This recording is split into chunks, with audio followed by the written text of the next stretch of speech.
Infinite ammo.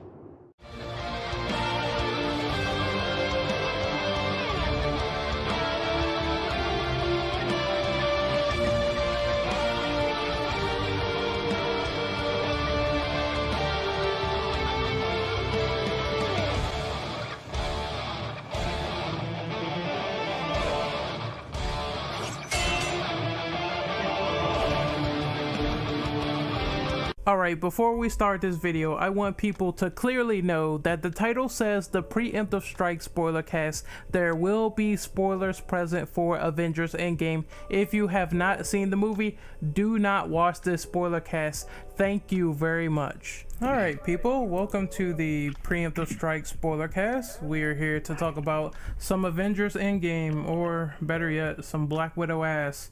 So I'm gonna introduce the panel here. So Drillbit, introduce yourself, sir. Hello, I'm Drillbit. How's everybody doing today? Doing good, pretty good. Next up is V. Hey guys, this is Vino. How you guys doing? Just woke up 9 in the morning, and guess I'm ready for this podcast. Devil Hunter James. I'm tired as fuck, and what's up? Next The up duality of You're man. dedicated. the Canadian Avalanche. Hey, how's it going, everyone? It's Avalanche 178. Cryo. I'll save the best for last. Hey guys, it's Cryo. And I am the host, Renegade Operative. So we're gonna get right into it with question number 1. So how do you feel about the overall quality of Avengers Endgame? Did you like it more or less compared to Infinity War? I felt like it was kind of better than Infinity War. I know a lot of people kept saying, where's the action? But it's like, that's not what Endgame was really all about, in my opinion. The Endgame isn't like, like a roar, action, boom, boom, explosions. No, the Infinity War set it up. Infinity War was like action. This one's like more, drama, more sadness, heartbreaking moments, sacrifice, stuff like that. Pretty much the end of Infinity War. And then they saved the best for last, the action part, for the final battle. So I think it was better than Infinity War. It's weird. Like I would be the type of person that would treat these movies as like a companion piece, like 2 movies put together, because that's essentially what it is. But at the same time, I would say there is some stuff that Infinity War had that was better. Like, even though a lot of people complained there was not a lot of action, when Infinity War did do action, I think it really did it right. At the same time, this movie is a lot more emotional in the first 2 acts. Well, I would say the first act, because the second act, it gets like batshit insane with all the time travel hijinks and Back to the Future references and whatnot. So I do enjoy both movies, but I would give the slight edge a little bit to Infinity War, but I feel like the payoff was bigger and better in Endgame. Yeah. I mean, the way I see it, I feel like Infinity War, that was meant like a lot of action. Like Infinity War had more action than, in my opinion, I know you guys are gonna think I'm wrong, but it feels like in that movie they had more action than really story. It felt like it was like 50-50, except it was like 75% action, 25% story. But Endgame, what made Endgame great was the fact that out of everything it had, a really good story, in my opinion. I liked how it was just everyone's first encounter with Thanos, and they were losing because they didn't know how to either capitalize or fight him. I did kind of feel like the final act of Endgame, while it is action-packed, everyone's just like diving for the football when it comes to the Infinity Gauntlet. Yeah. It's a lot of that going around. Touch it again.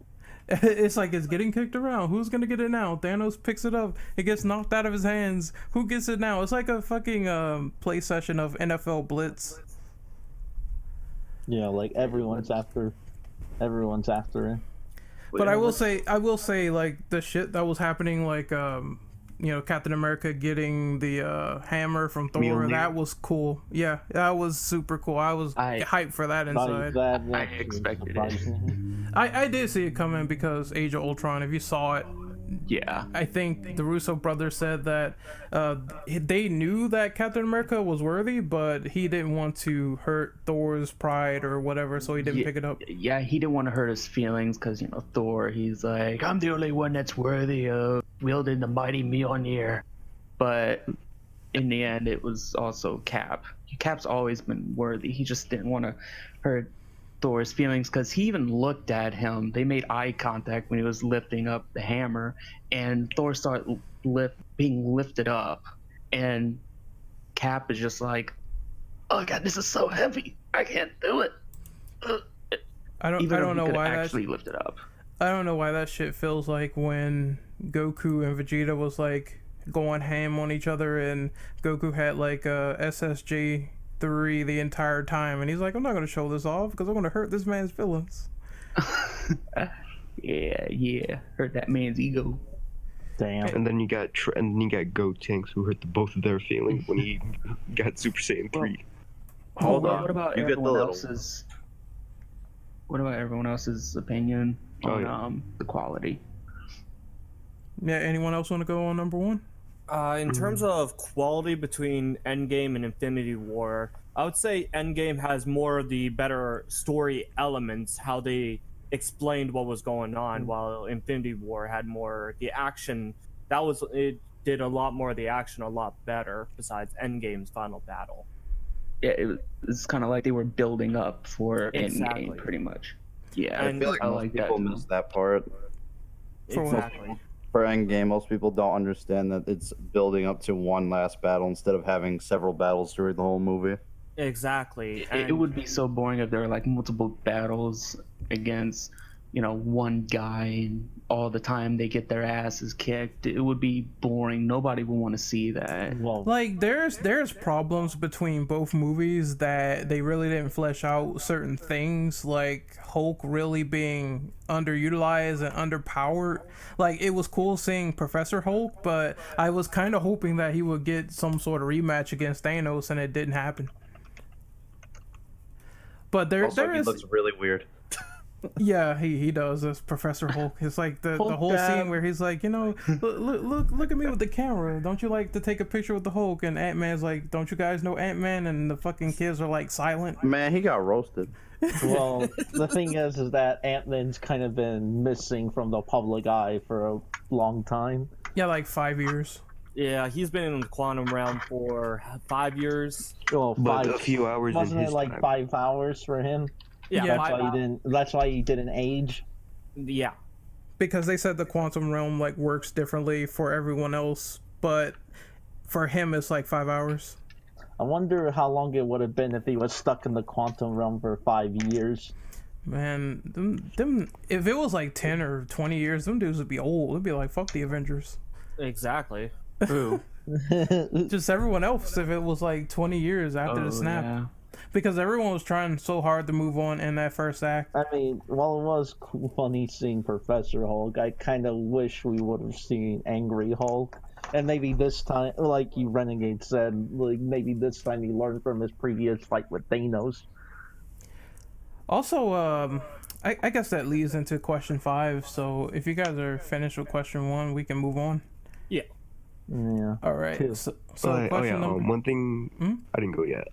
Good. Endgame, personally, I'd say Endgame's better, but my explanation is gonna have to be answered in the later questions. Let's see. Okay. Well, That's fair enough. So we're gonna move on to number 2. So what is your personal favorite moments of the movie?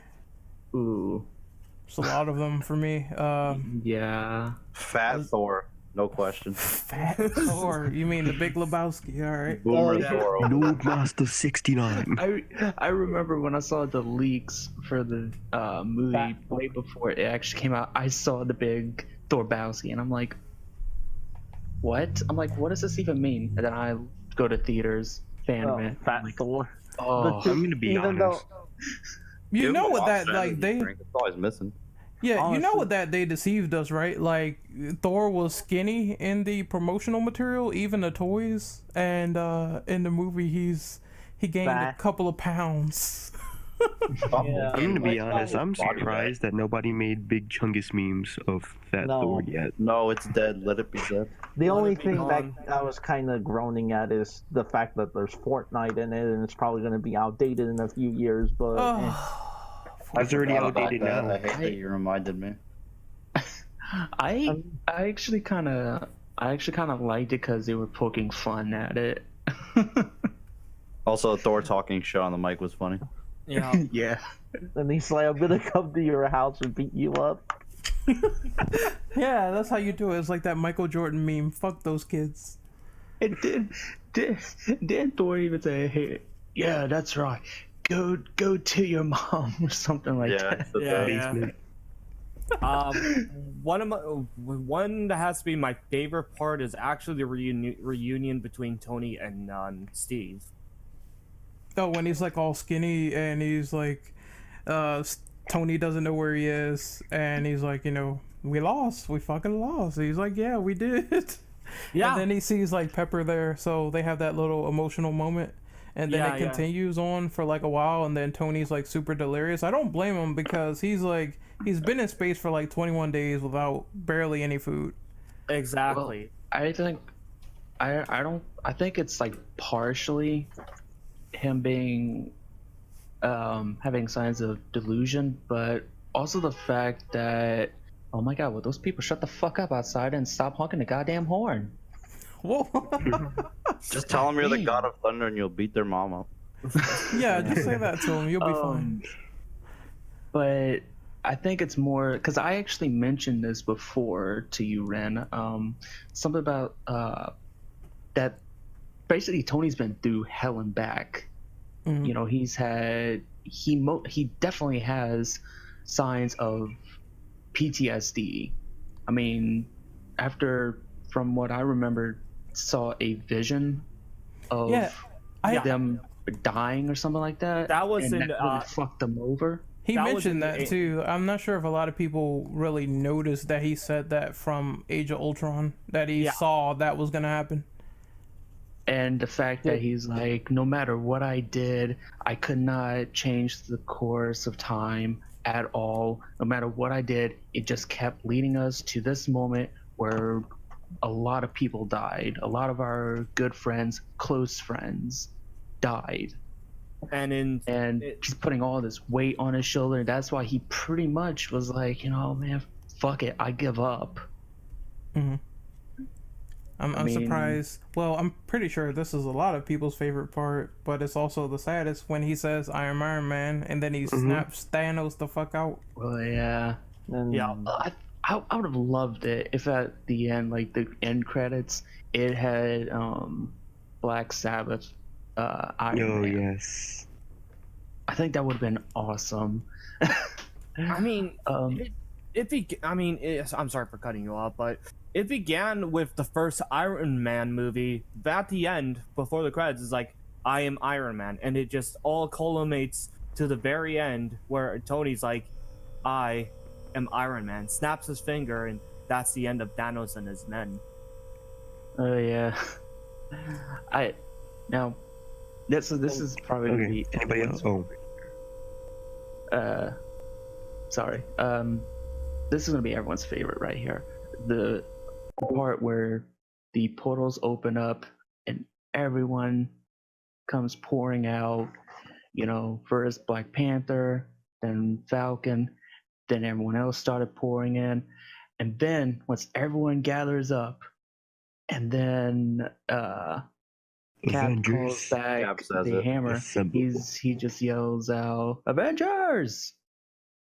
And then don't assemble. I loved that fucking moment. And then the Avengers theme playing in the background. Oh, that was so perfect. It still gives me chills because I remember when I was at the fan event, everybody got so quiet. After everyone came in, just Avengers, and then everyone got dead silent, and then assemble, and everyone, just everyone started clapping, shouting, and I'm like, yeah, kick their asses. That was my favorite part. Cause I like how Ant-Man was it. so goddamn giant, and he was like stepping on people and blowing up ships and shit. Yeah. That reminds me of Ant-Man. Wouldn't he have too. gotten woozy from being giant for too long? I think that eventually got changed because at first he couldn't handle it. Now it seems like he can, and plus, I assume since Tony was there in the 5 years present, that the suit has gotten better. It still reminds me of Ant-Man 2 though, with what was that character name? The guy in the suit, No. Ghost. I think her dad. Oh, Lawrence, you're talking about Lawrence Fishburne's character, yeah. Yeah, and the fact that they were talking about, like, you know, how tall did you get? And they were just going back and forth. Okay, I'm back. Welcome back. Welcome back. Are We're we still still on. Are we still on question 2? Yeah. No. Yeah. All right. Hey, Reapers is here. Kick him out. I'm kidding. So Reapers, what are your favorite personal moments about Endgame? Like the end fight. The end fight was really cool. I want to say that's my favorite. I think that's everyone's favorite part of the I movie. am actually. shocked. What about- No one has mentioned the GOATest part. Oh, yeah. Brie Larson getting her ass kicked by Thanos. Yep. That's question. Hold on. Can we save that for the number- later questions? Yeah, Because I that's have a the huge. later one. Is it on I got a there? huge statement. Yeah, about that's that one. question number 9. Oh, well, there you go. Now you know my favorite. Damn. Yeah, I got something to say about that one. So Man, a sandwich Get would there. have more screen time. That's all I gotta say. okay. Yeah, she did need more screen let's see. time. Oh, she only got like 15 minutes, but I'll save So, that for Ren, question 9. someone made the sandwich joke, and I'm like, wait, it is true. Holy shit. I don't think it's on here, but I think we should mention it. Like characters that were done well in this movie, like Yep, that's later on the questions. it is. Which one Like is it? something about characters arcs. Oh yeah. We'll answer it then. Okay, so did everybody else go? I don't think Ben went yet. I didn't go yet. Okay, Good. you go ahead. All right, we'll Okay, just skip so it. Skip them. and Damn, that's personally, so you know the obvious. I am Iron Man. Avengers Assemble, and then the portals. You know that, and the Mjolnir. But the personal favorite that hit me, my most personal favorite is mostly Nebula, present Nebula, past Gamora, and past Nebula's confrontation, because it really shows how Nebula developed as a character. She's not trying to appease her father. She's developing as she fully developed as her own character. That really shows how far she's come. There's one thing I didn't get about that scene. Like, if future Nebula blew away past Nebula, then why does she still exist? It's different because technically she was pulled from an alternate timeline. Oh, okay, that explains it. Oh, That's time how travel the Russo- nonsense. Time hack. That's how the Russo time travel works. That's basically Yeah, what but Professor I don't know. Hulk said. I'm still thinking she probably should have, 'Cause- like, disappeared because she killed herself. I honestly mean- thought it was just like a high impact round that's not lethal. They make so much fun of Back to the Future's fucking rules that I'm surprised that movie. it's not even just a parody at this point in that movie. Exactly. They mention a bunch of other time travel movies, and for some reason, Scott says Die Hard. Oh, he fucked up on that one. Die Hard is like a straight up action movie. A movie that James has not seen yet. Man, don't neither put me have on I. the spot like that. You gotta see Die Hard, man. It is perfect. I love that movie. I must see the ultimate Christmas movie. But anyway, is everyone done for like question number 3? Number 2, you mean? Oh, number 2. Cool. You whiling, Ren. What's wrong with you? Look, I'm kind of tired today. I ate some ass, some Black I Widow don't- ass, and I might be infected with a spider disease, so I don't know. Personally, my favorite. Will you get movie- radioactive semen? Don't bring that up ever again. Well, I was gonna say, personally, my favorite moments when Tony got to meet his father, and he kind of reflects on his life and Yeah, that's pretty even cool. Sorry. gives him some advice. I thought that was kind of cool. Yeah. And also you see the butler as well with the same Jarvis. name as, yeah. I love Yeah. that. Trying to Brilliant. think of more epic moments. Oh, you know what? When Hulk kind of made fun of himself because he saw his past self. Oh, when he was He unenthusiastically knocks over the car. I'm like, you should be doing that though. Why aren't you doing it? yeah, when he's smashing stuff, because like Professor Hulk is like more calm since he has like control of both sides. Yeah. Of course, it is fun seeing Hulk just destroy shit though. Or when they want to let him on the elevator. Oh yeah.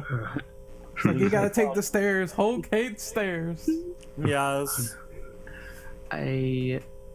One of my other favorite moments was the fact that we pretty much got to see the beginning of Guardians 1 again.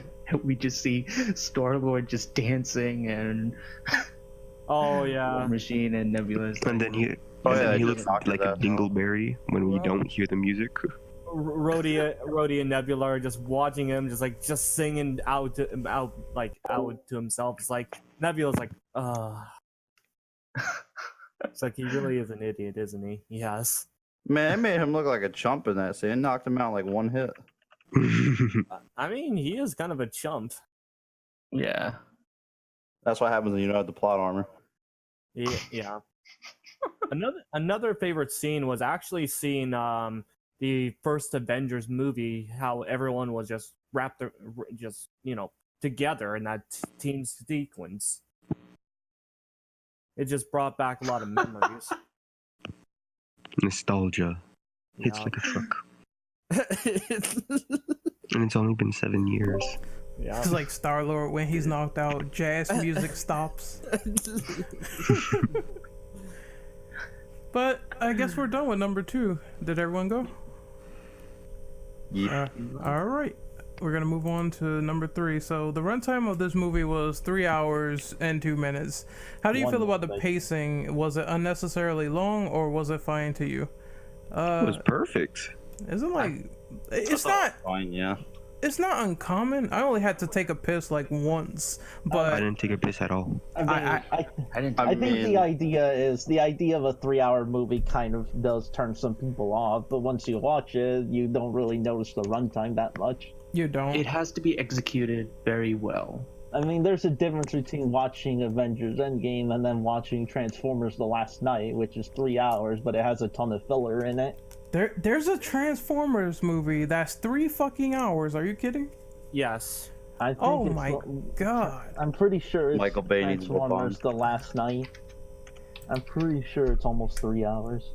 Oh, okay. I just thought of something. I think there's a 3-hour cut of Batman v Superman.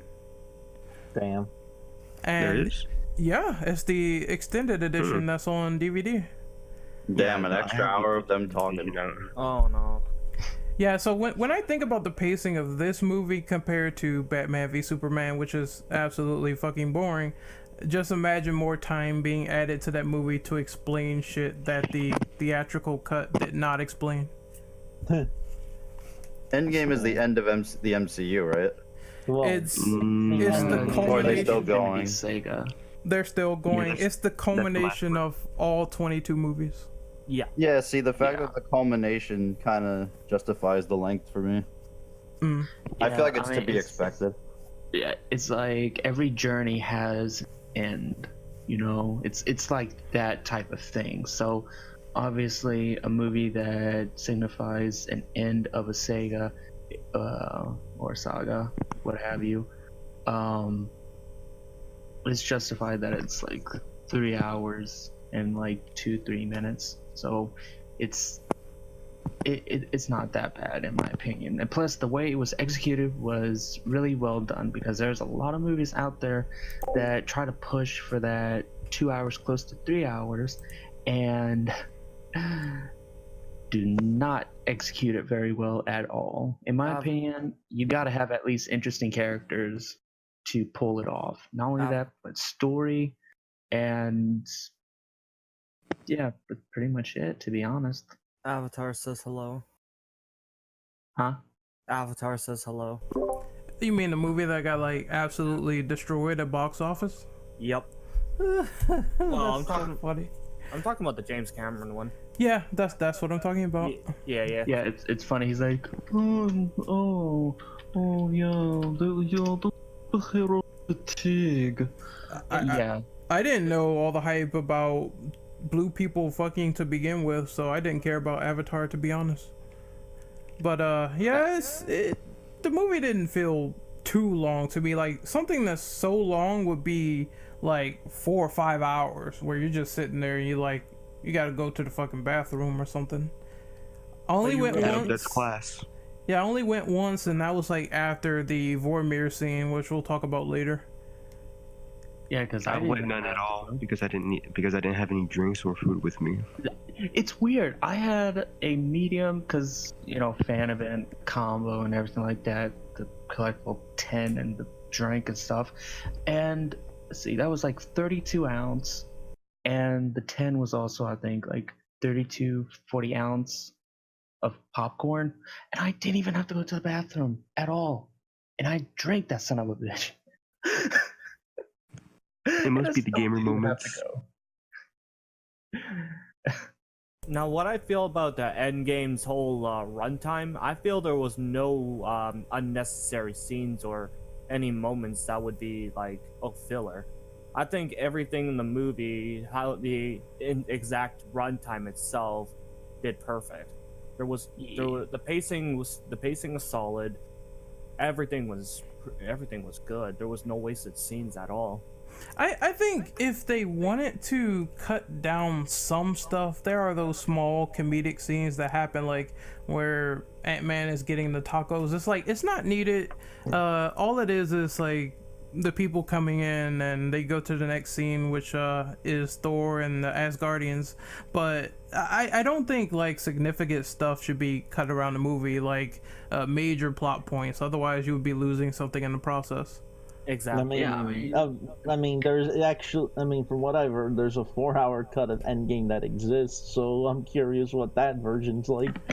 If we're lucky, maybe it would be an extended cut. Who knows? Some Lord of the Rings length we're getting into. Wait, what question are we on? We're on question number 3. But yeah, there's only a few scenes I would argue that could be cut, mainly just filler stuff, but other than that, most of it's fine. Also, extended cut, not cunt. Not cunt, people. That's a bad word. Damn it. See, in my opinion, like the comedy scenes and everything like that, I can understand why, filler moments in the movie to get that 3-hour mark, or if it was like unintentional or anything like that, because I highly doubt they planned for the movie to be like 3 hours long, really, because looking at the runtime, but the filler moments in the movie, like the comedy, I can see why they would keep it in the movie instead of like getting rid of it, because Endgame is going to be dark, but so was Infinity War, and that movie had plenty of comedy in it. They wanted Endgame to be just like that, like dark but darker, but still have a little bit of comedy in it, so people won't be like, oh my god, are they turning into DC? Some bullshit like that. That's how I see it. And if I was making a movie that I knew that a lot of people of all ages would be watching, even kids, I would have some filler moments to have, some lighter things, some comedy scenes to balance it out, so that way it's not too dark, but also not too light, like a perfect balance, as all things should be. Exactly. All right. Anyone else want to go for question number 3, or are we done? Runtime was good. I only had to pee in my cup once, so that's pretty The good. fuck? It's pretty crowded in there, so it kind of sucked. Perfectly justified. Oh, Yeah. great. Man, Reaper just admitted he peed in a cup. Hey man, isn't that what cups are for though? To contain liquids? Man, you use a water bottle. You are a wild ass nigga. That's To it. contain I'm not, man. liquids.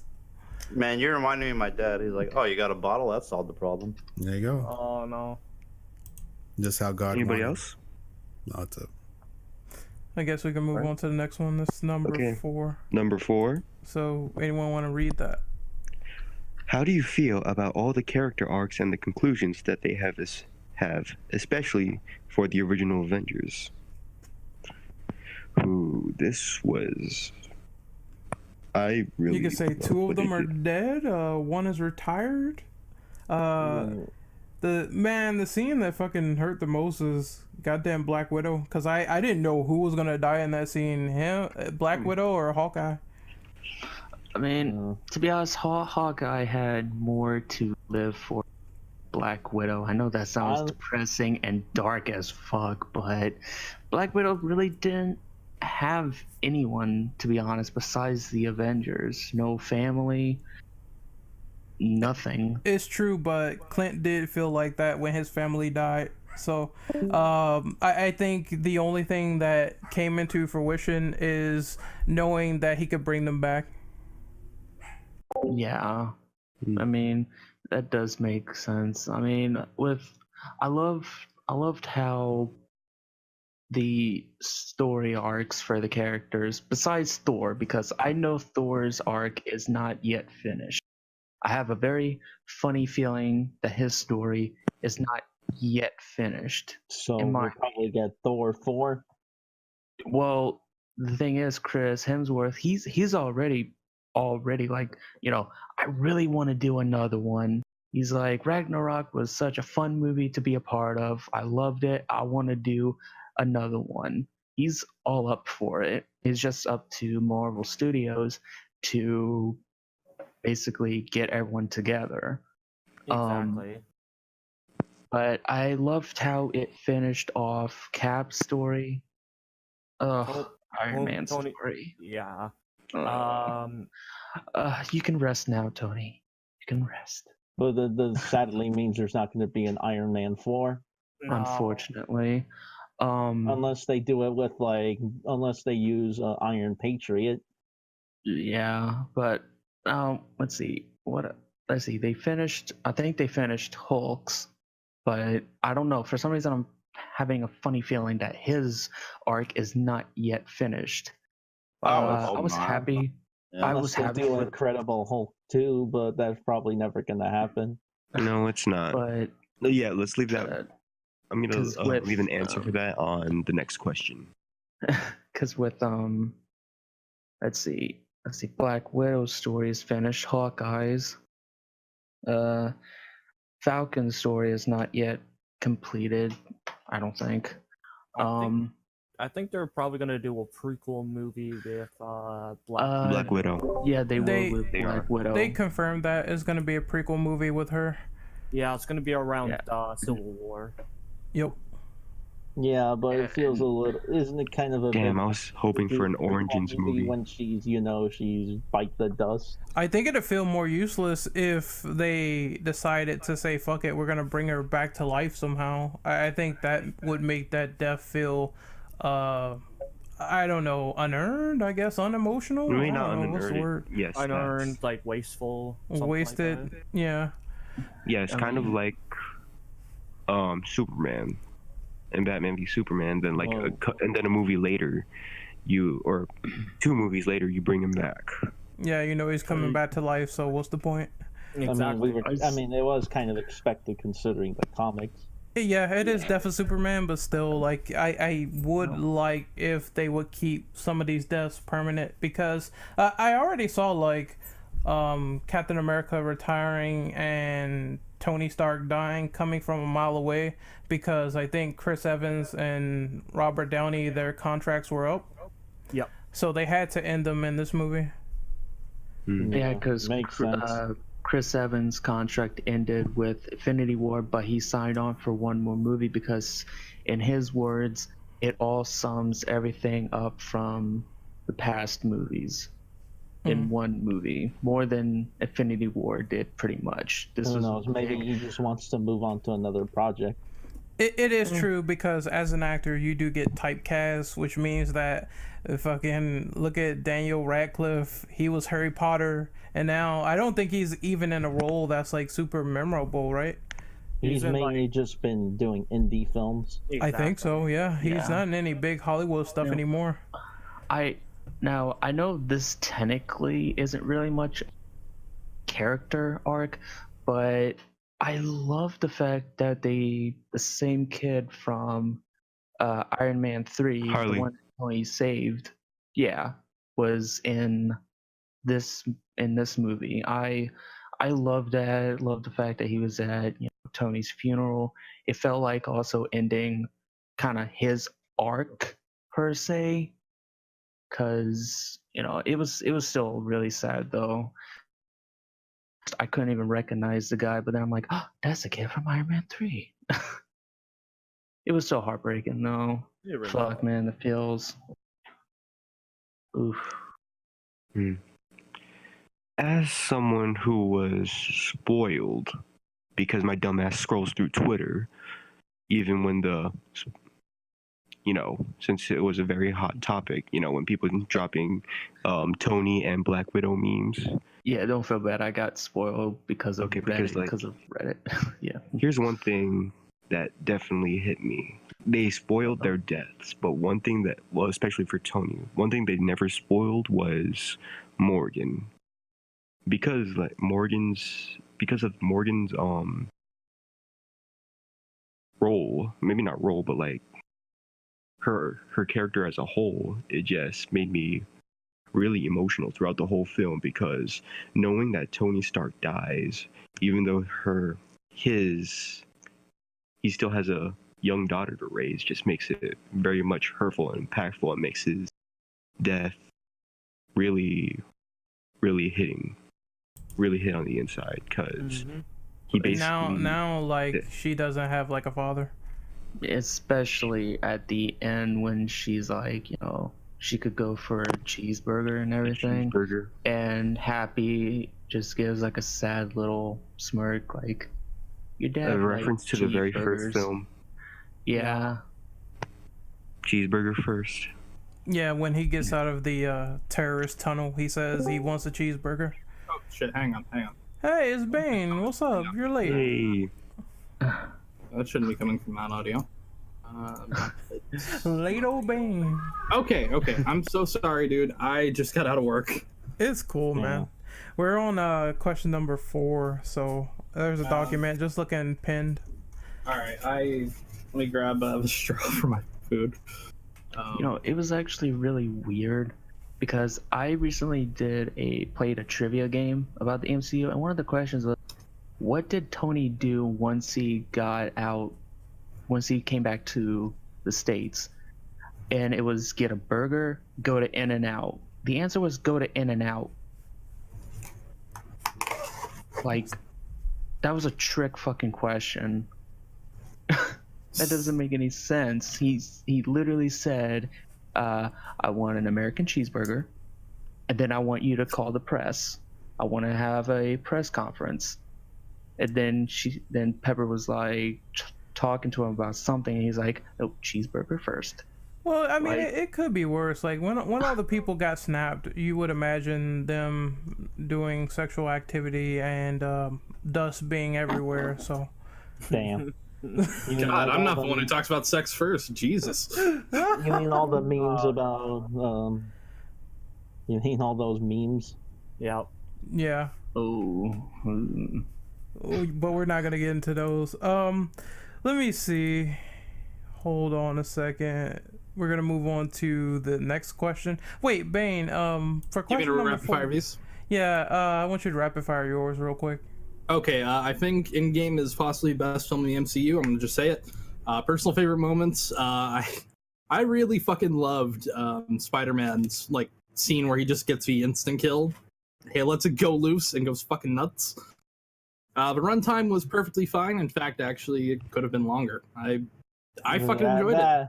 That would have been very hard to sell to an audience. I don't know, dude. Like my ass. I would have been fine with a 3.5 hour long film. Honestly, at that point, it feels like that's just going to tire you out. Yeah. And the only character arc I thought was kind of like, I was expecting more, honestly. And because you put the film right before this one, I was expecting Captain Marvel to be a little bit more integral. She was, but I was also like, you put her solo film right before, Endgame, you expect more out of it, I'm thinking there's a reason why, but I'll get I know, that but later.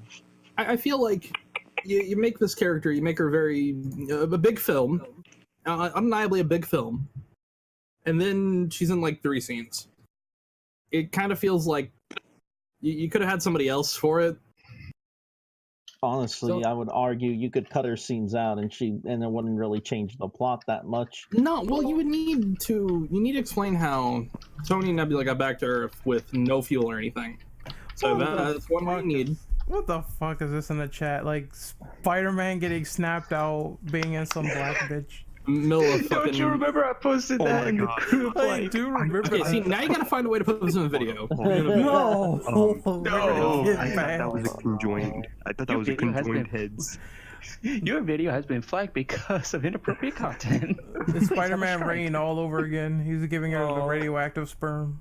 I thought those were conjoined heads at first. Oh no. She's getting fucked. No. She's getting fucked harder than One More Day fucked up the Spider-Man cam. Oh no. I think everybody, especially the original Avengers, they all got really good arcs that, for some of them set them up for future shit. Some of them end their story just right. I think it's good. I think it was a pretty good wrap up for a lot of characters. Yeah, it's basically the end of the arcs for the original Avengers, and some of them are moving forward. Some of them are have plus dead. series. Black Widow's film is somehow still happening. Don't get that one. It's a That's prequel. Yeah, it's prequel around Civil War. That's still kind of. I mean, nobody knew who Black Widow was in the MCU when Iron Man 2 came out. She randomly just dropped. shows up in Iron Man 2. And then it's like, surprise, your red-haired secretary turned out to be someone who works for S.H.I.E.L.D., codenamed Black Widow. Who would have thunk it? Anybody remember the time Twitter was all around the place saying, "What you gonna do? Shoot Thanos with a gun?" And then suddenly they're emotional now. No, something happened with Thanos, that's for sure. All right, so is everyone done with number 4? Yeah. Which one was number 4 again? Character conclusions. Character arcs. Oh yes. All right, so we're gonna move on to number 5. Number 5. Do you believe that Thor and Hulk were ruined in Avengers Endgame due to their drastic changes? I feel like Hulk was, in my opinion. I wish Hulk had more to do. I really do. Exactly. Yeah, what makes feels it like worse? Hulk really didn't do much for the plot. Okay, well, here's what makes it Hulk worse. was important. Here's what makes it worse. They confirmed that Hulk's injury is permanent. So he's gonna be Robo Hulk now with the metal arm? Because I mean, they could do that. Look at how advanced the technology is in this universe. That's possible. See, with Hulk, I feel like they did ruin him because we all know who he is. He's just Hulk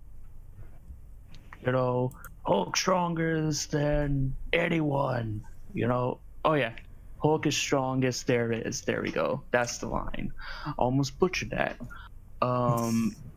But with Thor on the other end, I don't feel like they did really, because I mean, at the beginning with Thor, he was like a child with a toy hammer, You know what I think mean? Thor was cool. Because- Like, now a lot of people hate it because it's fat Overwatch. See, fucking Thor. It's like Well, Fortnite. That wasn't Overwatch. That was. I didn't. I'm trying to mention all the trends here. Overwatch, Fortnite, Apex. You know the deal. I would have loved to see Thor play Apex. That'd be He interesting. became Boomer I Thor. hated how people were complaining about Thor because, in my opinion, those who complain about him clearly did not pay much attention To the beginning. the movie, either the beginning or the last movie, because clearly he was still distressed because he was like, I could have finished this off before by going for his head. I could have Exactly. instantly ended him, and you have to we think wouldn't about his even arc, have to though. be here. Then he Well, goes think for his about his head, arc, and he's though. too late. He did go for the head. It's too late by then, though. Well, Yeah. like think about it like this: his entire arc was he's a fucking god, and he's handled himself very well throughout the MCU. Sometimes he falters, but normally not the kind of fuck up that he had at the end of Infinity War. That'd fuck up anybody. That- I mean, that- he's that was still, in my opinion, a childish god. Well, yes, but he's still very much the most powerful being up to that point for most of them. I mean, if they make another Thor movie, which I think they will, because Hemsworth is all up for it. Like I said a while ago, he's all up for it because of how much fun he had with Ragnarok, and especially with Endgame, him having so much fun with that as well. Why not do a fourth film? Maybe he ends up picking himself back up, trying to like get over the fact that what has happened. I think Basically, trying to make him go back to the original like roots per se, like how he was at one time. Like mighty. but isn't like Thor right now with the Guardians? Yeah, he So- finished the film with the Guardians. So I think he's going to be. I think they know that because of his chemistry with the Guardians, they're going to put him in Guardians 3. They have to. Yeah, I have a Probably feeling. as a cameo. Well, probably Guardians 3 is them looking for Gamora, Yeah, I have a Yeah. or at feeling- least, With the way, or at least the Gamora from the past, I mean, which isn't really here's the way. Gamora, but well, it's still Gamora, but it kind I mean, of gets confusing. here's what I think it's going to be. I think in the beginning they're going to end up kicking Thor out with the ship. As a joke. They might. I highly doubt. Well, Chris the only way that Hemsworth would is gonna be happen in is if Thor. like Star-Lord gets jealous and he's like, "Okay, you're out." Man, what is Quill going to do? He can't even use a Bowflex. So I don't know. He could try jettisoning him.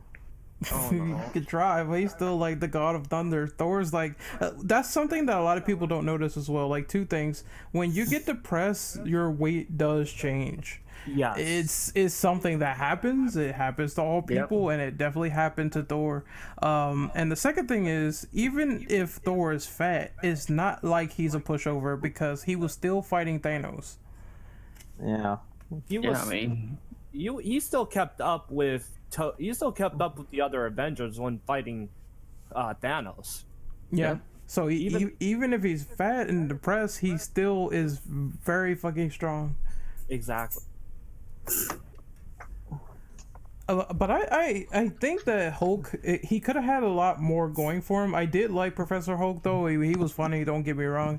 As for Thor, I don't think he was ruined. I think Thor was just fine, honestly.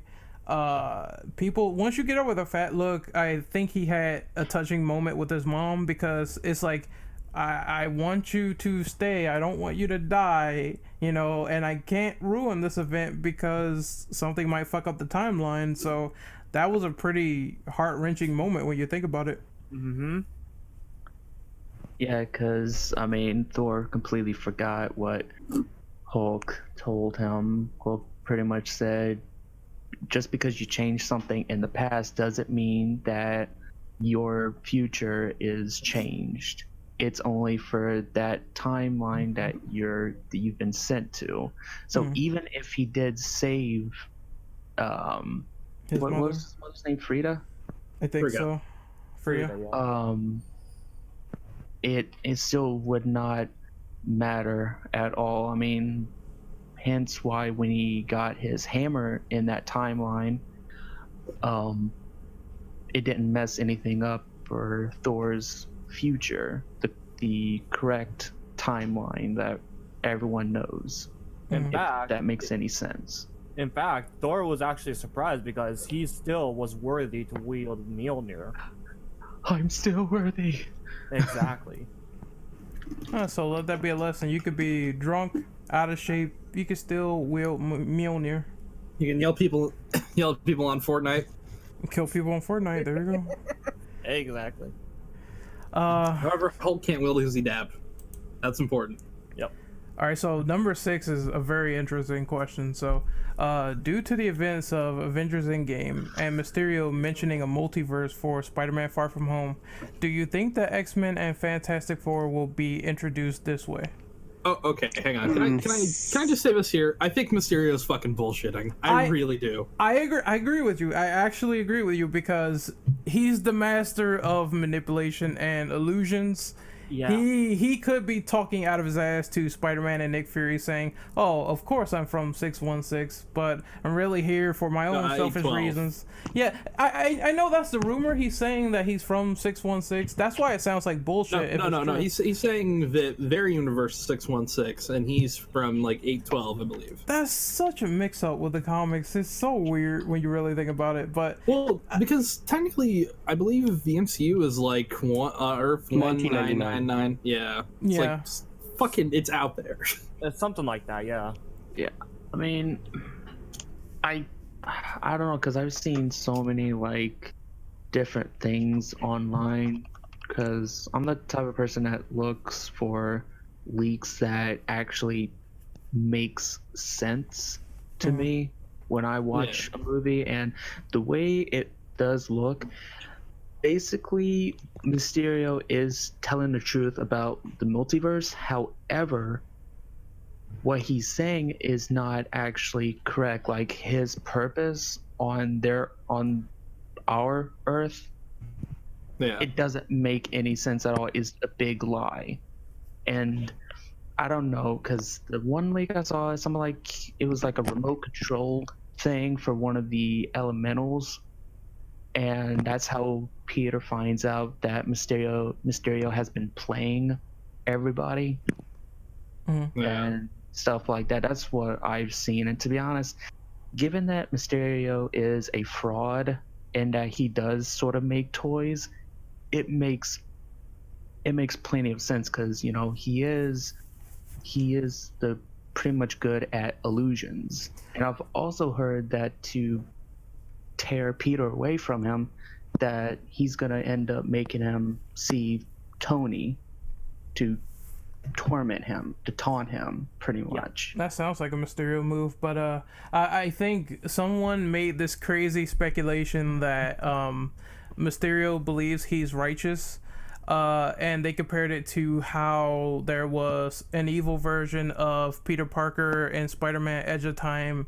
and that whole comparison got brought up, and I think it could happen. Maybe he could think he's righteous, but as for the multiverse, I do think that it is one of the only ways they could explain X-Men. Not so much Fantastic Four. I think there could be other what if superpower Fantastic Four wasn't... Oh, go ahead. Sorry. I was gonna say it could be they get their powers later because they go to space and they're affected by cosmic rays, whereas the X-Men, it takes them a bit longer to establish. You have to basically say, hey, the mutant gene was here the entire time, or we discovered it somehow. And I think that would be kind of lame. So that maybe would be very hard to sell to people, or at least make it believable. Yeah, so maybe the multiverse being there would be a good idea for X-Men, but Fantastic Four, just let them go to space and there you go, problem solved. Okay, one thing I wanted to say about the X-Men. What if the genes may have been created when Captain America went back in time and stayed in that time? Because, all this, there's plenty of science experiments during that time. I did think about that too, but if they do the whole alternate timeline bit, then it probably wouldn't even happen. But I do remember maybe like Pym, having the Pym particles stolen, maybe he gets more of a motivation to create something equivalent to the mutant gene. But it is a far stretch. Yeah. See, I think the way they'll do it is because obviously you have to have Magneto going through the events of World War II somehow. Oh yes, the Holocaust. Yeah, but So- I mean, they could always change it to like another event or something. Well, I mean, What ifs? there's nothing that I think would fit other than the Holocaust for that because it's. I mean, even if Magneto was like alive in the year 2020, wouldn't he be like a really old man by then? He would be in his late 90s if he was Like- born like 30s. Well, Don't Yeah. mutants have genetics that somehow like Some do. Well, Some yeah, do it like, slower. well, Wolverine was alive since like the Civil War. Yeah, he was. But see, I think what Wolverine's, they'll like, do ancient. is you'll see mutants that were like mutated from birth, like genuine genetic like alters, Yeah. You'll have some that are affected by cosmic rays, which is how you'll introduce, Fantastic Four. That's pure cosmic. That's gonna happen in the MCU. That's gonna be cosmic. But then you'll have some who are affected over time, via gamma radiation. Because technically the Hulk's immune. Yeah, I mean, that's why I said earlier, like, his arm might be like affected due to all the gamma radiation, but what he said was true. He's like one of the only people that can handle something like that. Oh yeah. Yeah. Which is also why without you it need being Smart Hulk. Instant kill. Robo Hulk is gonna happen, people. A quick I mean- question. Mhm. Wasn't multiverse confirmed like a long time ago? Like with Doctor No. Strange? Well, that's dimensions. Dimen- It's weird, but there's a difference. Dimensions Okay. and the multiverse are different. Probably not like long before the long before the Dormammu scene. Yeah, Like, I wasn't know. there also in talks that multiversal may be a thing eventually? Well, in that time? I think so. In that time, I would say yes. I think it was the ancient one that was talking about it. There's also the interviews with Kevin Feige and him saying that while he has the next 5 years of the MCU planned, he really said that he doesn't know when the X-Men is coming into that timeline. So like I said, I would suspect that they would do Fantastic first before the X-Men. That would make Yes. more sense. Personally, I do something a little less complicated than trying to introduce a whole species. What you can do is slowly set the seeds, like set a little hint, little nudge, little bite here and there, Yeah. and not Hold on. fuck with it. Where was Peter going to in Far From Home again? He was, European Venice? vacation. Venice? he was heading to Venice, yeah. Yeah. Dang. Now, I mean, I can see it happening considering what the Disney CEO said, as well as a Fox said, especially concerning Dark Phoenix, because Dark Phoenix is the final installment in the X-Men series. What about New Mutants? We don't talk about Well, whenever that comes I don't out. think that's gonna. Wait, even hold on, happen. what? New Wait, Mutants. what? New Mutants. I'm gonna be highly honest. I thought that doubt was it's already. I gonna already happen. thought that was released We on don't DVD or 'cause- something. No, they showed No. one trailer and that was it, right? Two Yeah. trailers. Oh, okay. Okay. Two Now- trailers. What? 2 trailers. Yes. According to this, it said that Ken Burke said in 2016 that he initially hoped Dark Phoenix would be the first in a new line of films focusing on the younger versions of the original X-Men characters. However, after the acquisition of 21st Century by Disney that was announced in 2017, Disney CEO Bob Iger, I'm going to call him Iger. Iger. Sorry, Bob, if you're watching this, stated that X-Men would be integrated with Marvel Studios MCU under Disney. And then a year later, Ken Berg revealed that Marvel Studios president Kevin Feige had reviewed the script and tone of Dark Phoenix. And then also March 2019, Fox executive, what I mentioned before, Emma Watts, described Dark Phoenix as the perfect send-off for Fox's X-Men franchise. So I'm gonna be honest. I don't think anything can be a better send-off than Days of Future Past or Logan. exactly. I agree. But sometimes should've things ended. aren't nice in life. See, Yeah, the problem with doing the Dark Phoenix saga in film form is it's too fucking long to That make it's a not film. just Yeah, you have to split it up in multiple parts. There's no way you can make like about and almost. I think like Dark they Phoenix said has that a it was new about cut to now. be 2 hours and 45 minutes. Yeah, it's almost 3 hours now. So at that point, it's like it's just too much to cram in. That's one thing I will say that Endgame and Infinity War did right. I am glad that they split this movie into 2 parts. Oh yeah.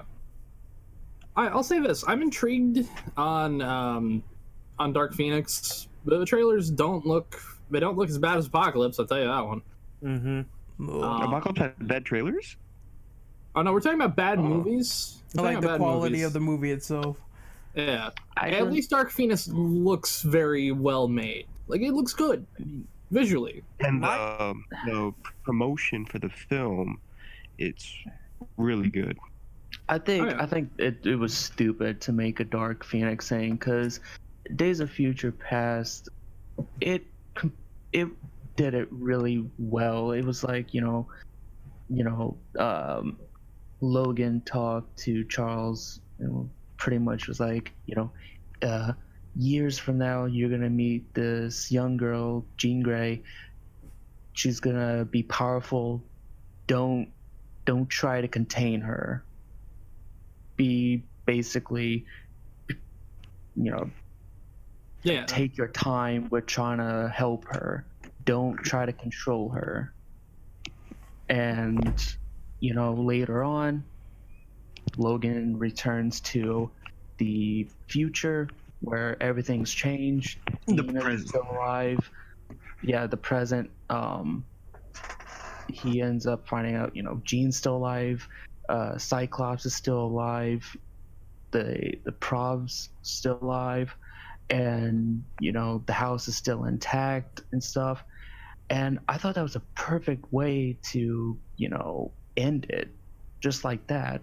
But the fact that Fox just had to make another movie based on Phoenix, it didn't make any sense to me. Like, literally, if they end up making this movie and they end up killing off Jean, it's like It what already the looks fuck like was Last Dane? Stand 2.0 anyway, so I wouldn't be surprised. I mean, I wouldn't say it that's looks how that Dark bad. Phoenix Saga. That's how Dark Phoenix Saga ended, anyways, with Jean dying. So if they end up doing that, it's gonna be like, okay, why the fuck did you guys make Days if you're just gonna end up Repeating the same making thing. that, Exactly. or like making it seem like that movie never happened? What's funny about that is it seems like Last Stand and X-Men Origins got snapped out of existence. That's a good thing. That is a great thing. Yeah. Yeah, that was probably the smartest thing they could have done with because First Class kind of retconned those. As for Fantastic Four, I would say the only way that could be salvaged and made good, because Fox's Fantastic Four movies have been trashed, is basically to give it to the MCU. It's the only way. I'm gonna be honest. I never watched Fant Four Stick.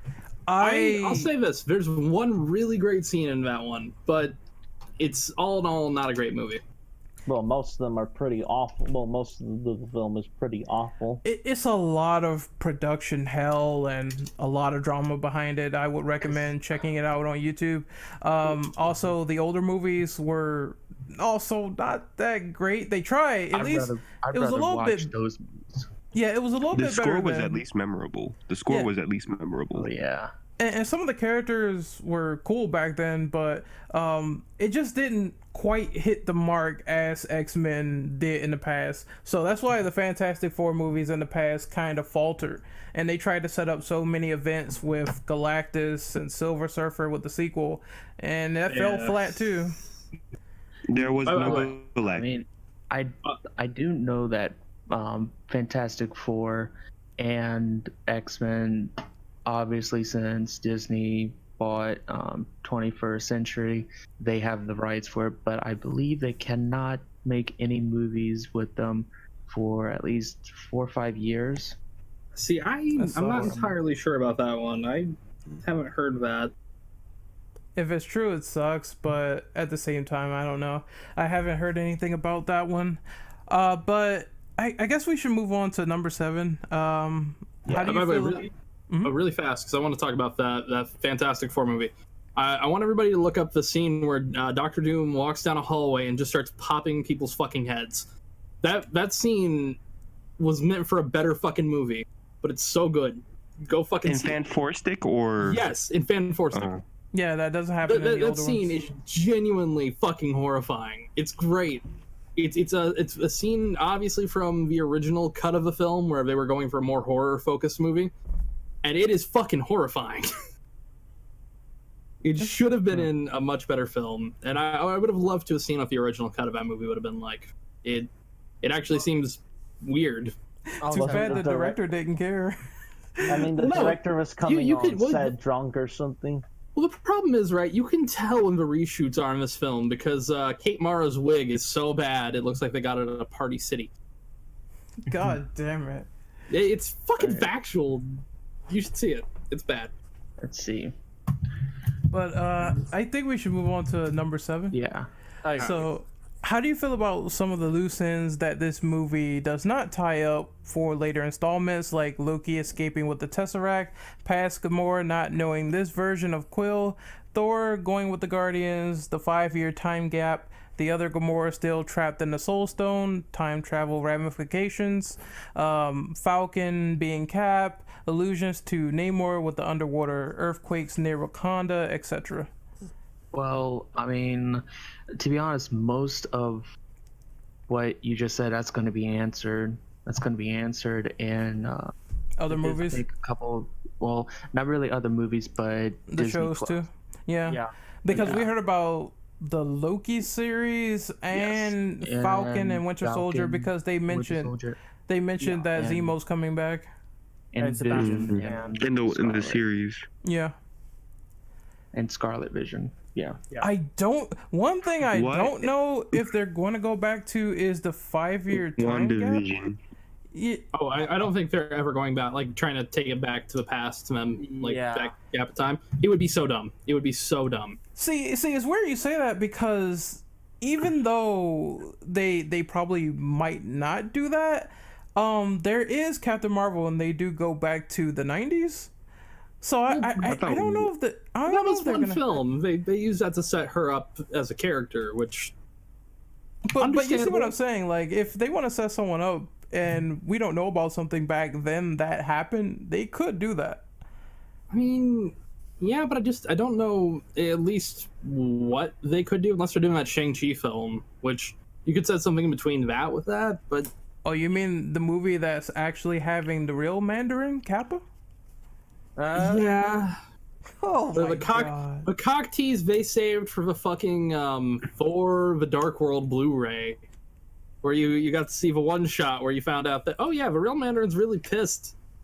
And he's still alive. And for people that don't know, he's like basically an evil Bruce Lee. He knows all this kung fu and shit. It's incredible.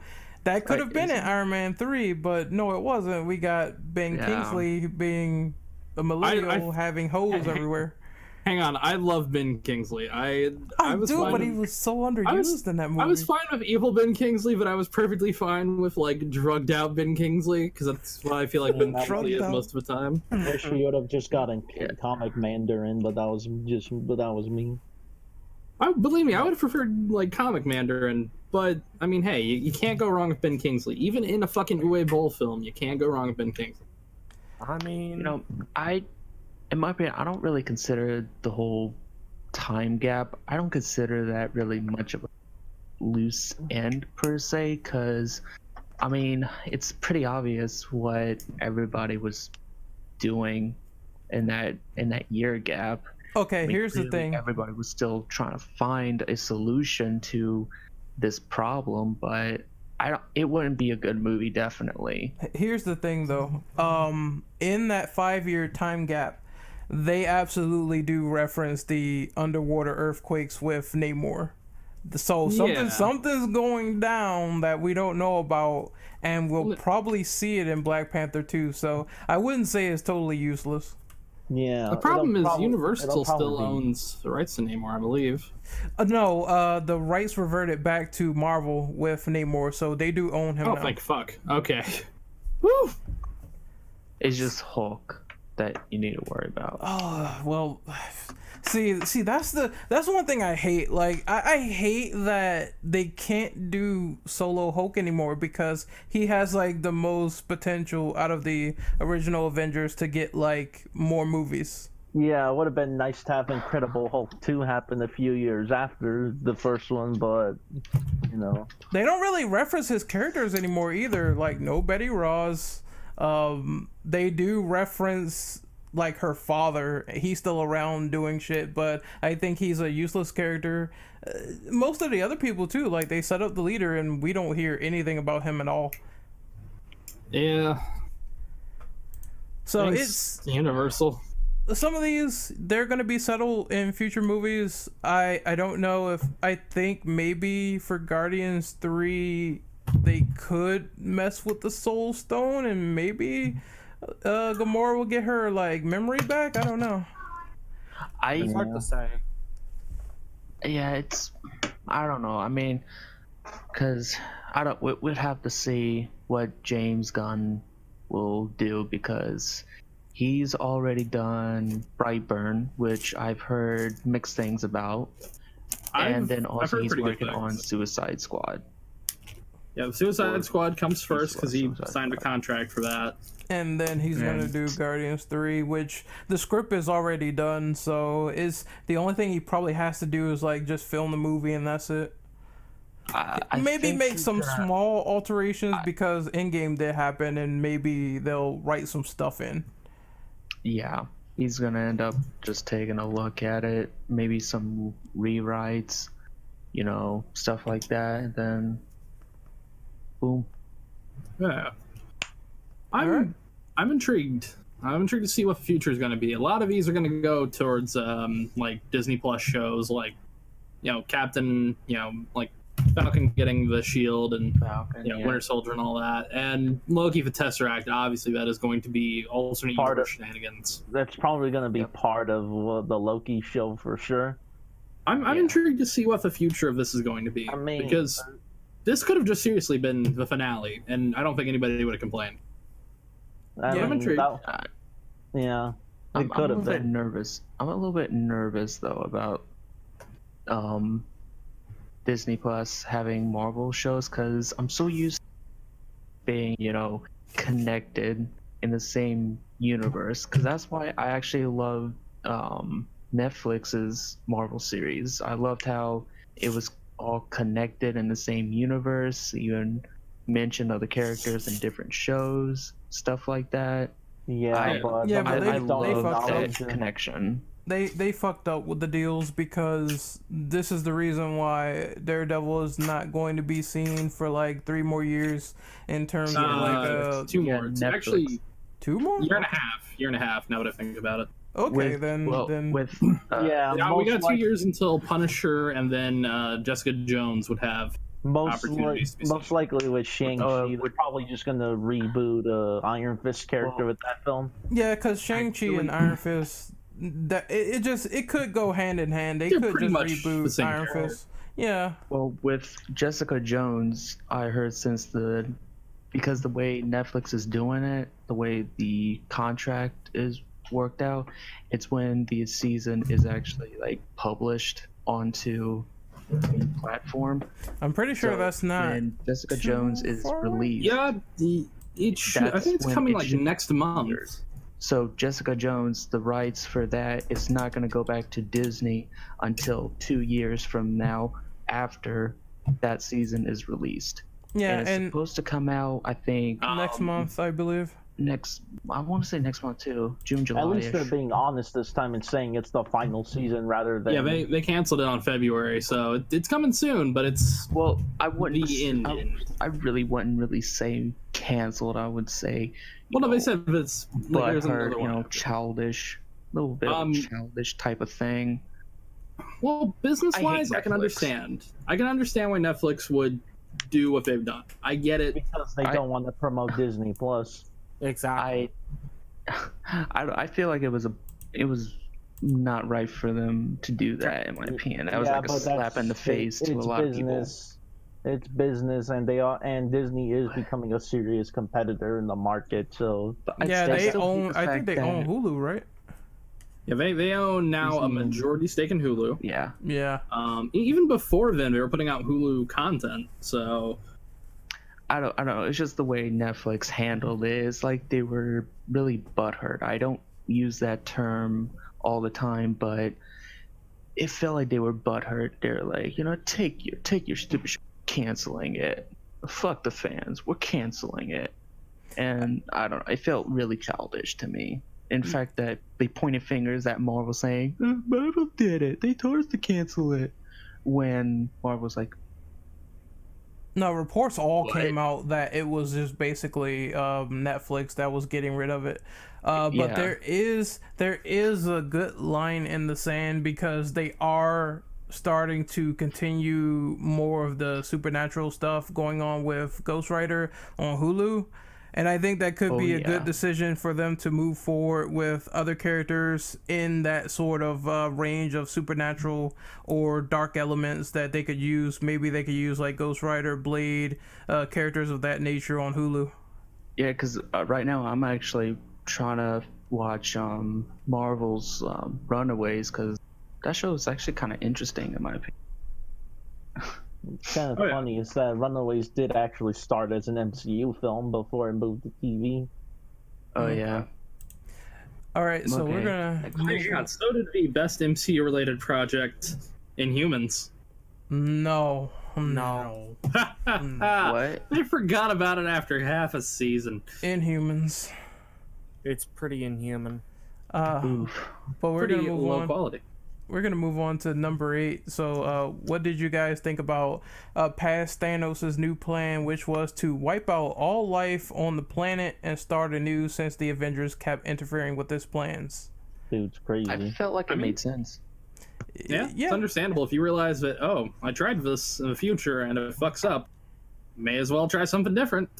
Yeah, destroying the stones didn't work. They came back, fucked them up, found a way to go back in time. So it made sense to perfectly kill everyone and start anew.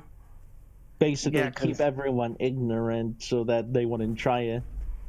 Yep, because they'd be dead. Because it made sense, because after Thanos sees his death, he's still pretty much, he still wants to go forward a little bit with his plan.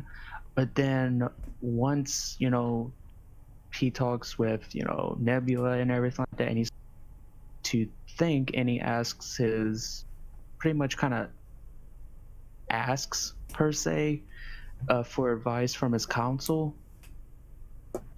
It's like, all of a sudden he's like, these guys must be good warriors. And then he slowly decides to change his plans. Welcome back.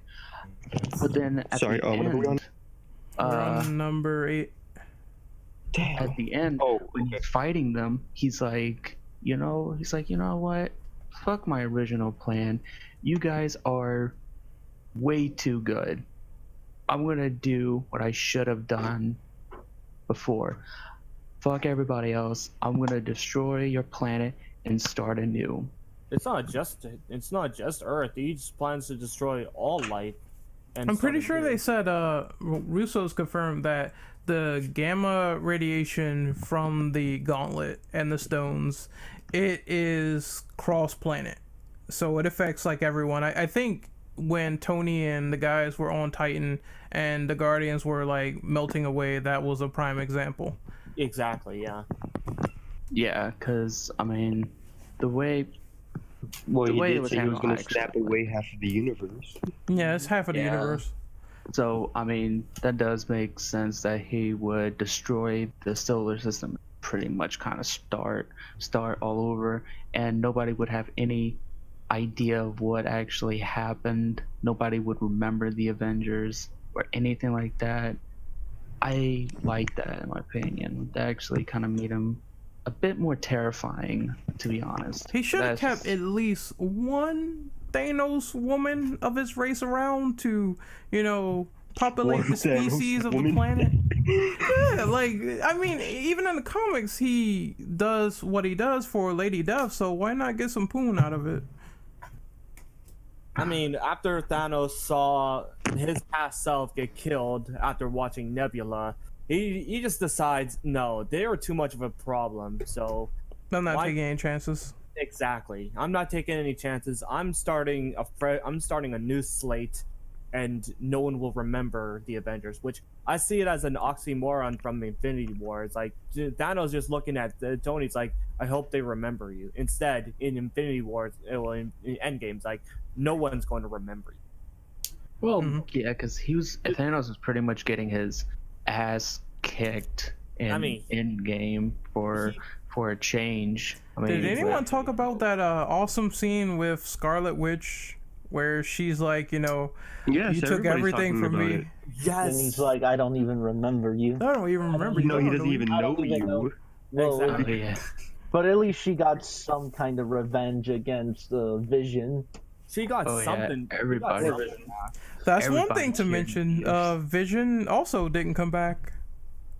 I Well, think he's Vision- gonna come back in the TV He show. can't really come back if, he was kind of empowered by Like, the Soul. I know, but again, it's like something that a lot of people might not notice. So they have to probably either rebuild him or something. That's They're- probably Yeah. what I'm. They'll probably talk about it in the Scarlet Witch show. Yeah. Yeah, It 'cause is it's called WandaVision, Scarlet so- Vision. Exactly. Oh yeah, I would say Scarlet Vision for some reason. Whoa! WandaVision. I just came up with an idea for a theory of how to introduce the mutants. So you know how she has the power to eradicate mutants with like 3 words? Do you think Well- she can create the gene with... sorry, go on. Do you think she can create a gene with like... I wouldn't probably drip mind. blood or something? I wouldn't mind it, but it also feels like it's a bit convoluted because we've never seen her. Even though we've seen her do like a lot of incredible feats, we've never Actually, seen her now do that I that think before. about it, you're not wrong. You're not wrong Yeah. because Well, they haven't MCU even referred to her as Scarlet Witch yet. They did in Civil War, I think. Yeah. But they never say the word mutant. Well, yeah, technically this version isn't a mutant, and her power set is really weak compared to Scarlet Witch in the comics. I'm still Yeah. hating that they killed off fucking Quicksilver. Yeah, that still pisses me off. Yeah, but You know, they I don't had know, the Quicksilver guy on set, but he didn't, like... It must For be some one of the reason- cuts they didn't use, because I heard there's like multiple cuts of in-game. Like there's one where people rumored that Captain Marvel wins, another one where they rumored that we got the cut that we Quicksilver do appears now. instead. Probably so. It's like a 4-hour cut. Maybe it could be in the extended Who edition. knows? That's Maybe in probably one of what's the gonna happen. cuts they go back At to most, it's probably a... Who knows? Maybe in one of the cuts they go back to Avengers 2 and they see Wanda and Quicksilver. That's Would it what make that I'm movie a saying. better movie? Probably. I'd hope. That's very possible. It made... You know? Endgame made me nostalgic for Thor of Dark World, man. I should never be nostalgic for that fucking movie. Oh, I genuinely cannot stand that fucking turd. let's not talk about Thor: The Dark World. I just love how like Thor explained about the what was the red stone? Reality stone? Reality Reality Stone. The Aether. Yeah, he talks about the reality stone as this like red gooey crap, and it's like, oh my god. I It's like, thought oh it, yeah, I thought it that's was funny how he fell asleep on the chair. yeah, right. He's talking about this, and it's like, huh, Did he that's a fall nice asleep? throwback to Dark World, even though we don't talk about that movie. Also, Jane Foster was there for some godforsaken reason. Yeah, right.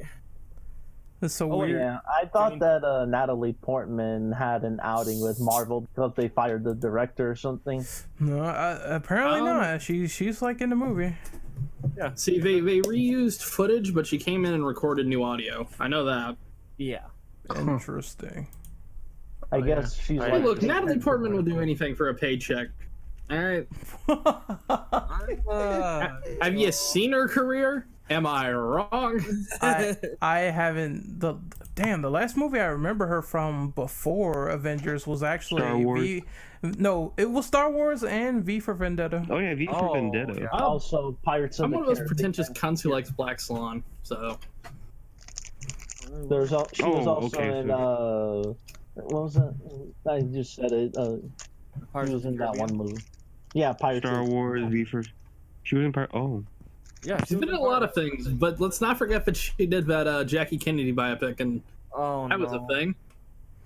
But we're gonna move on to the last basically Cryo's favorite question, number 9, which I want him to read. Cry? Okay. How did you feel about Captain Marvel's inclusion in the controversy? The actor, was it justified? Cry, you cut out. Yeah, you cut out hard. Oh, I cut out. Oh Yeah. shit, son. Yes. All right, I'll redo. Damn, son. How did you feel about Captain Marvel's inclusion due to all the controversy with the actor? Cut out again. Cry's about to kill Sub now. All right, Cryo, may I get this one? Go ahead. I already blew my load on this topic like 4 questions earlier, so. All right. How did you feel about Captain Marvel's inclusion of a movie due to all the controversy of the actor? Was it justified that she got yeeted by Thanos or not? I'm going to quickly repeat what I said earlier. It feels really weird to make a solo film for a character that's in 3 scenes in your next film. It felt like they cut out a lot from her own cutting, like they left a lot on the cutting room floor, which money. With her power set, you think should be really, really useful in something like this. Okay, here's the thing. I know everyone hates Brie Larson, right? And everyone basically loathes everything Captain Marvel related because of it, except for Erica Limbeck as the waifu Captain Marvel in the animated series they're doing now. But that's besides the point. She's in this movie for like 15 minutes, and I'm like, at the end, she got completely devastated and blown out into space by Thanos. So I think the Russo brothers knew they didn't really have a place for this character. They really didn't know where to put her. So they decided to say, okay, you get like 15 minutes of screen time. It's really about the original Avengers. I kind of called it, to be honest. But what was the way point of before. Nick Fury even calling her then? She doesn't do much. I suppose maybe because like she finds Tony right on the ship, so maybe a distress signal went out. I have no idea. It just seems like random Deus Ex Machina where she just shows up and saves So them. basically, Mary Sue. Yeah, I think it's because of because Nick knew that somebody had all the stones and that they were being used, and one of the only few people that could handle going against Somebody Captain Marvel. with an Infinity Stone. Okay, so Bane, I have to ask you, since you've seen the movie, is there any correlation to how her movie ended and how she ended up finding Tony? The Tony thing, like, they obviously had sent out a beacon in space, but she is tied to an Infinity Stone, her power-wise. So it's not too much of a stretch to say that she was like important for probably the idea of aspects of it, but it would have been hard to explain how Tony and Nebula got back without her. I'm not gonna lie. I mean, it makes sense that she was out there and looking for shit because the snap happened and she probably was investigating anyways. Yeah, and to add on to this, like, I know a lot of people were saying they weren't going to see the movie if she did beat Thanos, but after seeing the movie, I think the Russo brothers ended it the only way they could, which is, we don't have some space for you, you gotta go, see ya. And it's like, okay. But they did set up the whole A-Force thing with girls in the shot, and people were saying that's forced diversity. And I said, there's a lot of superhero shots that happen in that scene before and after. So I just thought, okay, women are coming together, they want to kick some ass. It really didn't bug me that much. Because, I mean, I think the reason why they made the Captain Marvel movie before Endgame was just... It's because let's just say, for example, let's just say the movie never even happened and Endgame came out. People would take a look at this chick and just be like, who the fuck are you? I will just say, a random chick in space. It feels like her character is just very, overconfident and shit like that. And Ego. I think that's why she got her ass kicked in Endgame. That's why the Russo brothers did that, because we all know that Captain Marvel as a character, she can be cocky, she can be egotistical, and she's just like Cap. You just can't say, all right, Marvel, you are wrong. She does not want to be told that she's wrong, just like Cap. Cap always, he wants to be right. But there's something that I want to... There's something that I want to mention, like someone said on another podcast about this situation best. They said that her character really doesn't feel like she's been fully defeated and humbled like Thor until she goes through that arc. That's why a lot of people will see her character as something that's not written well, because she hasn't really felt that pain of loss for being so overpowered. Exactly. Yeah, I'll say this. I like the casting. I'm one of those people, actually. I don't hate Brie Larson. She's been in some films I've enjoyed. Scott Pilgrim, Short Term 12, Room. All good movies. But something with this role, I don't know if it's the writing that she's been getting or just whatever. Directing. It could be possibly the writing, because like I said... I'd say the writing for sure. But directing, serviceable. If you do a comparison, like, Thor is also a really super strong character, and he didn't feel fully fleshed out until you hit like Ragnarok and Endgame and Infinity War, because that's when the writing changed hands to McFeely, and that's when they said, okay, let's take this very powerful character who is, not doing that great in his own movies like Dark World and shit like that, and let's make him brought down to like other people's level. Let's like take stuff away from him, take his family, take his friends, take Loki, all that stuff, and let's make him more human. And that's how Thor felt. I feel like the biggest problem is if you look on the Wikipedia page for Captain Marvel, it has 5 writers. 5 writers, Jesus. Which I was nervous when fucking Spider-Man Homecoming showed up with like 6, and admittedly that one was a fine movie. But I was fucking terrified because I was like, that's too many cooks in the kitchen. Only 2 things can happen. You'll either get something amazing or something awful. This is off topic, but apparently Terminator Dark Fate is suffering the same thing. 5 writers in the kitchen. And I don't know how that's gonna work. Terminator's been shit since 3. Yeah. I mean, I can't disagree with you there. I don't have much faith. You can't be all that surprised that they had a 6. It's just crazy. Writers. It's just crazy seeing something like that. Like I don't know how people think that's a good idea. I saw the trailer. It was garbage. There's one rumor I want to bring up before we continue. Mm-hmm. There was an article that I found.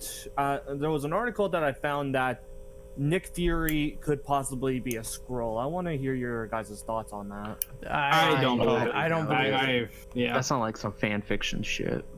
Skrulls didn't bleed normal blood, and he got shot like how many fucking times in Winter Soldier? Yeah. There's no way in hell he's a Skrull. That if they pull that out, that'd be really fucking dumb. He could have a Skrull double, but not. I mean, they probably might, considering how he lost his eye. I have heard a rumor about Far From Home where it turns out in the end that Fury was the chameleon all along. The chameleon. That seems. Very That would be kind a of- really bullshit poll. That would be a big stretch. Yeah, that's. I don't know. That's what I've seen. I've seen like at the end. Seems like a big too much of a pull. I don't know. I mean, unless they end up saying something like they end up having a flashback where, like, you know, the first half of the movie that was Nick, but then later on it turned out to be Chameleon because he knocked Nick out and replaced him. Because I keep hearing things about Sinister Six. I keep hearing things about that. I keep hearing things about Norman Osborn showing up, that the old Stark Tower, that's going to be Oscorp Tower now. I keep hearing a lot of things. I think they just might plant the seeds for that in Far From Home, and then maybe, because I think Tom Holland is signed on to do another Spider-Man movie. But Oh yeah, one. go ahead. I think they're going to expand the Spider-Man contract because they've been doing. They've been It's doing been- well with that, so they have to. And The only problem Yeah. is, as much as I liked Venom, I really kind of hoped Venom flopped so Sony wouldn't have like any backup to leverage. Venom Flaw. well, No, I I'm mean, saying I liked Venom, but I kind of hoped that it would have flopped because I really don't like the fact that Sony has the rights to Spider-Man of all things.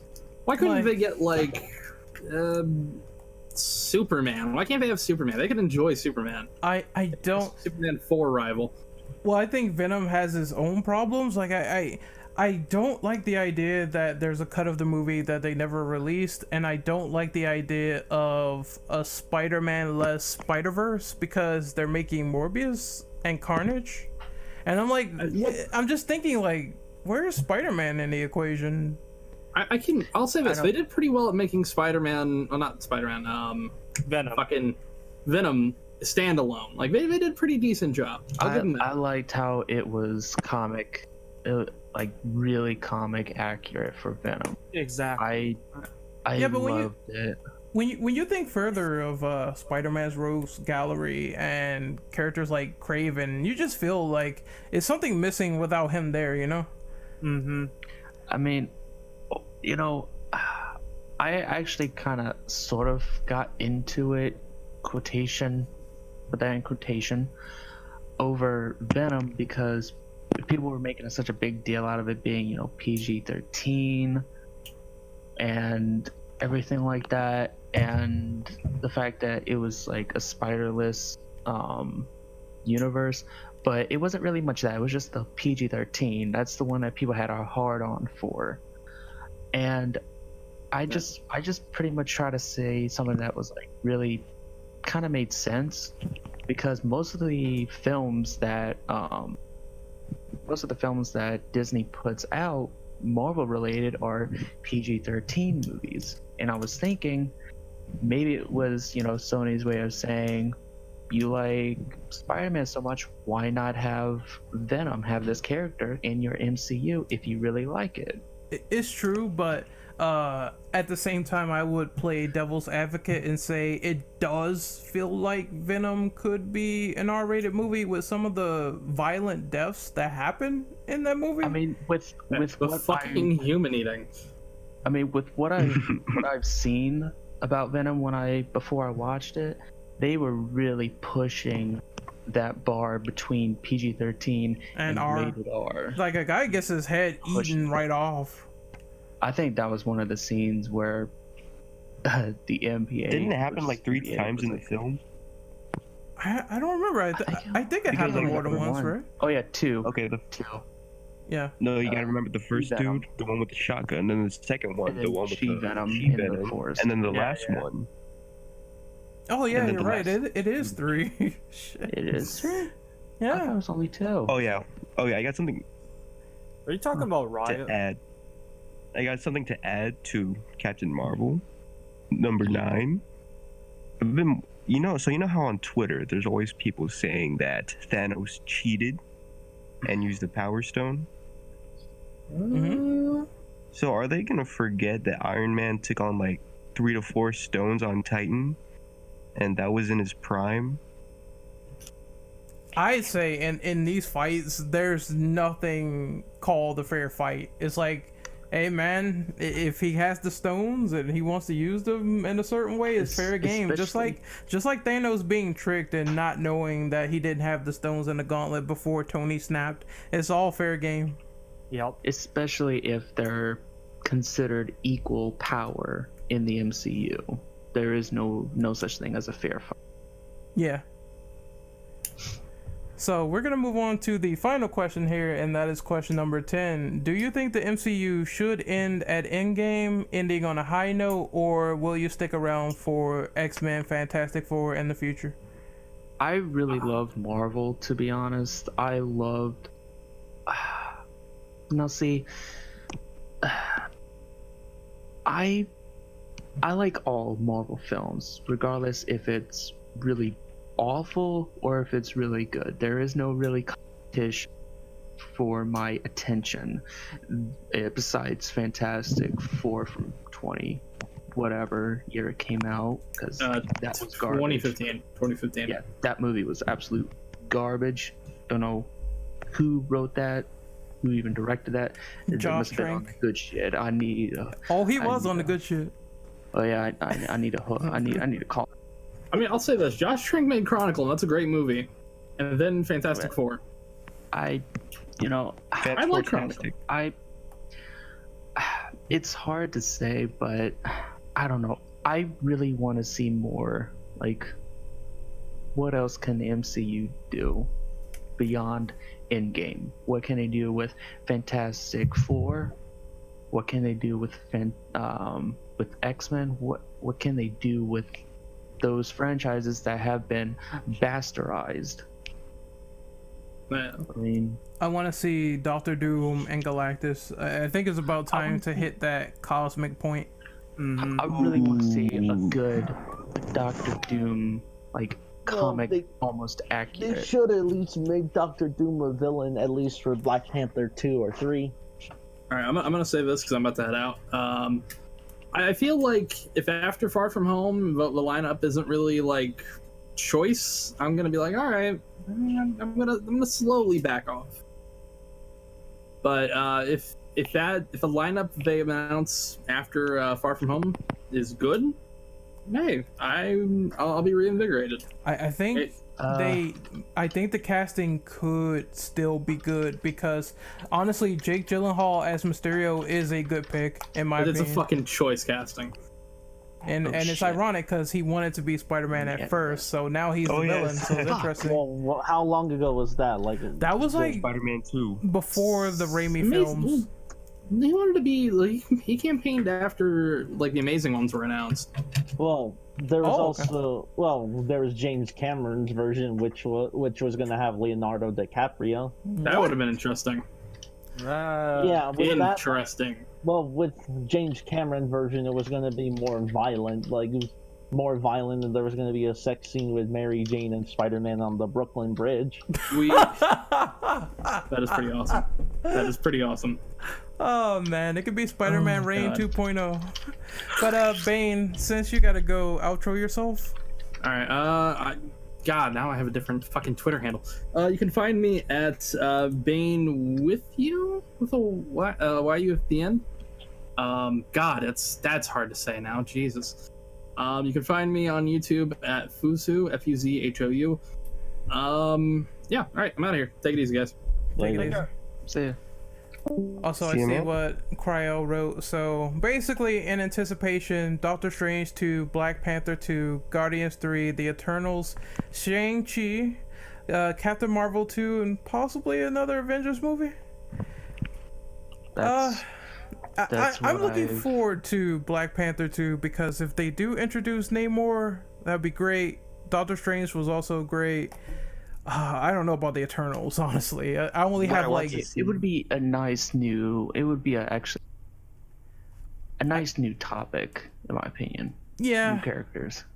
Shang-Chi, it just depends on how it's done. I want just straight up martial arts. It has to be like an entire culmination of martial arts fighting in that movie, along with like magic, mystical shit. it'll probably be like Iron Fist, Man. but like way better. Basically, just don't have like garbage choreographed Like Iron Fist. Fist? Again is Shang-Chi. Remember when Iron- Iron Fist had like 52 cuts in one fight? Oh, don't remind me. Just hired Donnie Yen. It just looks really bad. Yes, please, the IP man. With man. with Endgame and everything else with the MCU, I want to see what more they can do, because Endgame, how they did that was amazing. I'm curious It's what gonna be hard to top this, to be honest. exactly. It will. I don't think, honestly, to make a movie like Endgame, I would imagine it would take them another 20 or 10 years to get to that point of like that giant culmination, you know? Yeah, I want to see like a lot more build up with other movies. See what they can do with that, and I want to see Adam Warlock. God damn it! Guardians 3, it has to happen. I have heard rumors that Adam Warlock be in a future movie, but not Guardians 3. I keep hearing things that with Guardians 3, I hope they turns don't out that exclude him Drax because is. I mean, I heard that Remember when Drax's daughter is actually alive, and I also heard that we will finally meet Rocket's creator. yeah, because they teased him at the end of Guardians 2 with the gold people, so it would be weird if they exclude him now. I mean, and also, didn't I actually tag you something a long time ago, Ren, when I was like talking about Rocket, saying like, you know, like he's acting like he's a badass and everything like that, but inside he's still probably thinking like, why was I even created? Who even created me? You Yeah. know, why am I like this? That's why I think that would be kind of interesting, because it would also bring back a lot of painful memories of when he was first created. Yeah, You know, he's probably like, why am I here? You know, stuff like that. Yeah, to piggyback like off that real quick, I do think that for Adam Warlock's case, it kind of sucks that he wasn't in the Infinity Saga, because in the original comics he was the one who took the fight to Thanos. So I think the Russo brothers just wanted. they wanted to focus on the characters that were in the now, Yeah. as opposed to thinking ahead too far in the future. yeah, And that plus, like, kind of like not base the movies off too much of The comics. the Infinity comics, because I mean, it's the Russo brothers we're talking about. Yeah, they are great directors. I hope they keep coming back for future installments, because they know how to make movies. And also, it's just those little nods and references that comic fans would appreciate. I do think that eventually there are liberties, like obviously Tony Stark created Ultron in this verse, whereas in the original is Hank Pym who does it. There's little things to basically brush to the side, but yeah, they are noticeable. I just hope that they do make Guardians 3 a really good movie. I agree.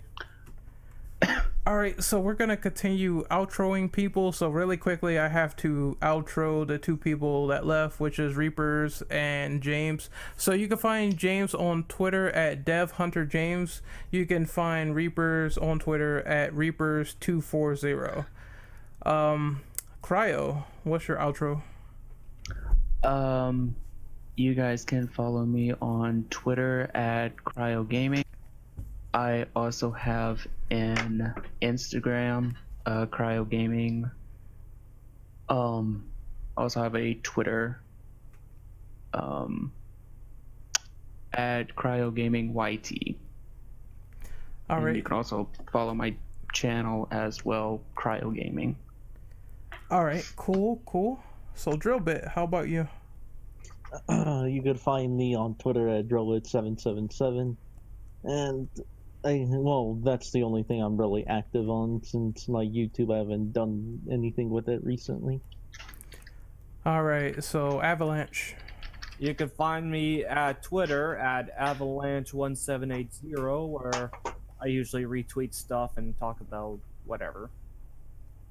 I'm waiting for V to come back, so I'm gonna outro myself. So you can find me on Twitter at RenOperative_. You can find me on YouTube at Renegade Operative. You can find me on Twitch at Renegade_Operative. And this podcast will probably be uploaded on both channels, my main and the IAS account, because I really don't feel asked to make an Avengers review. I think this is pretty much like the culmination of all my thoughts and everything. So, you know, more press, the better. V, the quiet one, the IP man, the cocksucker. Will he come back to life so he can outro himself on this podcast? Stay tuned for the answer. I'm back. Play the Jeopardy theme. V, you're back?